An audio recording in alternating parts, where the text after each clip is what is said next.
adentrando de forma específica a responsabilidade pela atividade judiciária, a gente tem que ter em mente de que, no que respeita aos danos causados pela atividade judiciária, aqui são compreendidos casos de denegação da justiça pelo juiz, negligência no exercício da atividade, falta do serviço judiciário, desídia dos serventuários, mazelas do aparelho policial. Nesses casos, sim, serão cabíveis à responsabilidade do Estado, amplamente com base no artigo 37, parágrafo 6º da Constituição, ou na culpa anônima, que está lá na falta do serviço, pois trata-se, agora sim, de uma atividade administrativa realizada pelo Poder Judiciário.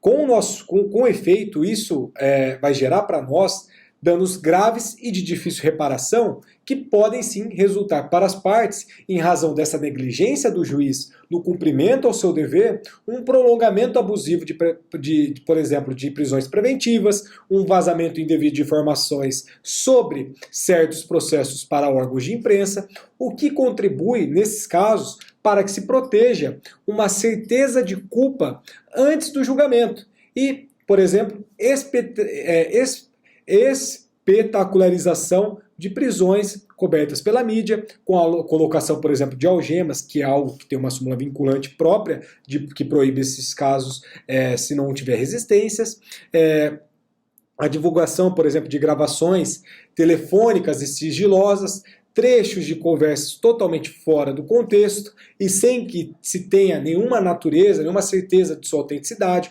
o retardamento injustificado da própria decisão, além de outras hipóteses do que a gente vai chamar de denegação da justiça.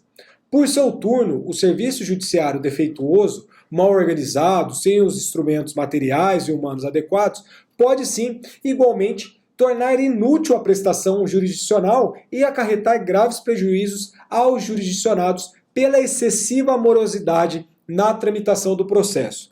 Os bens das partes se deterioram, o devedor desaparece, o patrimônio do litigante se esvai e assim sucessivamente. Então, nesses casos, já ficou assentado que o arcabouço da nossa responsabilidade estatal está estruturado sobre o princípio da organização e do funcionamento do serviço público. E sendo a prestação da justiça em um serviço público essencial, tal como os outros prestados pelo Poder Executivo, não há como e nem por que excusar o Estado de responder pelos danos decorrentes da negligência judiciária ou do mau funcionamento da justiça, sem que isso moleste a soberania do Poder Judiciário ou afronte, por exemplo, o princípio da autoridade da coisa julgada.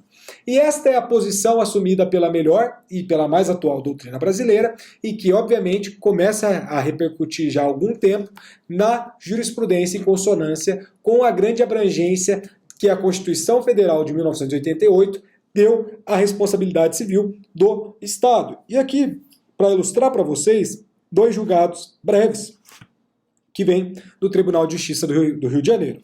O primeiro é da Apelação Civil 23325 de 2001, da Segunda Câmara Civil, de relatoria da desembargadora Elizabeth Filizola, que fala para nós: responsabilidade civil do Estado, atividade judiciária, prisão indevida, dano moral caracterizado, indenização, quantificação dotada da responsabilidade, da razoabilidade, melhor dizendo, honorários advocatícios.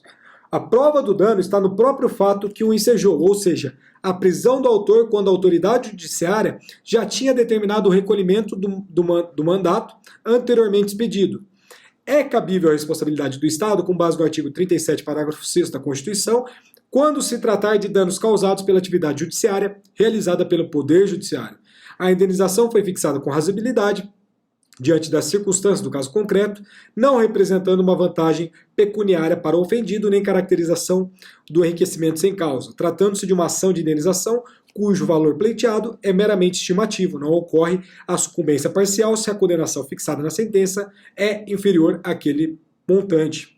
E o segundo exemplo que eu tenho para vocês é a Apelação Civil 5.428/96, que também é do Estado do Rio de Janeiro, na 9ª Câmara Civil, do desembargador Carlos Mota. Vou fazer aqui uma breve pausa, porque meu telefone está tocando e eu preciso atender. Já volto, só um minuto.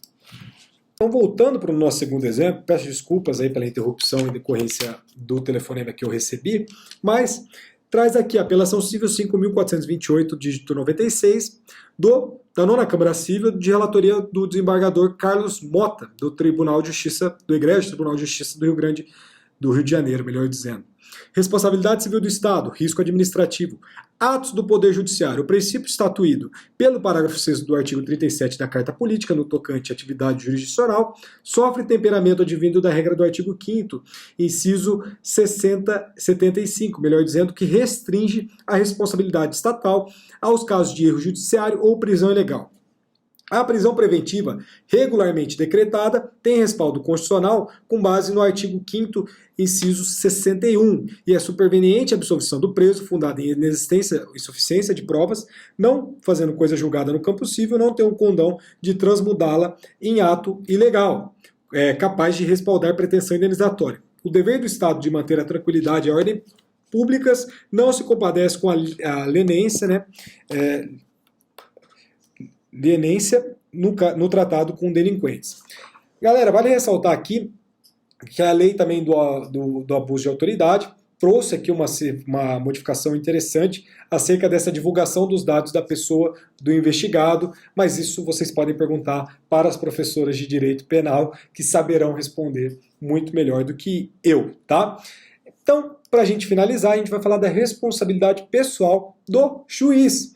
Então, a gente tem que ressaltar que o juiz só pode ser pessoalmente responsabilizado se houver dolo ou fraude de sua parte e ainda quando, sem justo motivo, recusar, omitir ou retardar medidas que deve ordenar de ofício ou a requerimento das partes. Aonde está isso? Artigo 143, inciso 1º e 2º do Código de Processo Civil de 2015, recente, e a Lei Complementar 35.1979, lá dentro do seu artigo 49, que vai falar para nós, dentro do todo, que basicamente que a independência funcional inerente à magistratura tornar-se a letra morta se o juiz, pelo fato de ter proferido uma decisão neste ou naquele sentido, pudesse ser acionado para compor perdas e danos em favor da parte que sucumbiu pelo fato de ter sido a decisão reformada pela instância superior. Então, nenhum juiz ousaria divergir da interpretação dada anteriormente pela instância superior, então seria a morte do nosso direito, uma vez que cessaria o pendor para a pesquisa e a gente teria, portanto, o falecimento do nosso direito. Então, são palavras fortes do Youssef Said Kahali, e o Kahali é um grande jurista para o direito das famílias. Ele tem uma obra que chama Dos Alimentos, que é sensacional. Fica a dica aí já para vocês para o ano que vem, tá? E a gente tem essa questão em relação à responsabilidade do poder judiciário na pessoa específica do juiz. Então, vale ressaltar uma obra muito interessante que chama O Juiz e a Função Jurisdicional, do Mário Guimarães, que se pronuncia acerca desse tema de uma forma poética até e muito interessante para a gente conseguir ilustrar o que a gente está querendo passar. Então vamos lá. Ó. Razões mais fortes, porém, aconselham a irresponsabilidade. Primeiramente, uma política social, os juízes os juízes pagam tributo inexorável à falibilidade humana. Erram porque são homens no sentido lato, né? Se obrigados a ressarcir de seu bolso, os danos causados ficariam tolhidos pelo receio do prejuízo próprio, na sua liberdade de apreciação dos fatos e de aplicação do direito. Nem se coadunaria com a dignidade do magistrado coagi-lo a descer à arena, após a sentença, para discutir como parte o acerto das decisões. Demais, esgotados no processo todos os recursos com os quais se defendera, o prejudicado na sentença, o prejudicado na sentença injusta ou não interpostos, o que houver sido, afinal, deliberado, constitui coisa julgada que, por indeclinável convivência pública, se tem como verdade. É verdade legal. Reexaminar a sentença para atender à injustiça dos danos seria desobedecer a coisa julgada. E no recurso extraordinário 228977, dígito 2, melhor dizendo, 2, né? O plenário do Supremo Tribunal Federal, dentro da relatoria o ministro Nery da Silveira, ele decidiu que o Estado ele é o legitimado passivo para responder por eventuais danos causados pela autoridade judicial no exercício das atribuições com direito de regresso contra o magistrado responsável na hipótese de dolo ou culpa. E aqui a ementa desse julgado. Recurso extraordinário, responsabilidade objetiva. De novo o telefone tocando, eu já volto para finalizar aqui, só um minuto. Questão que a gente se coloca é se a gente vai conseguir terminar aqui, mas vamos, tá?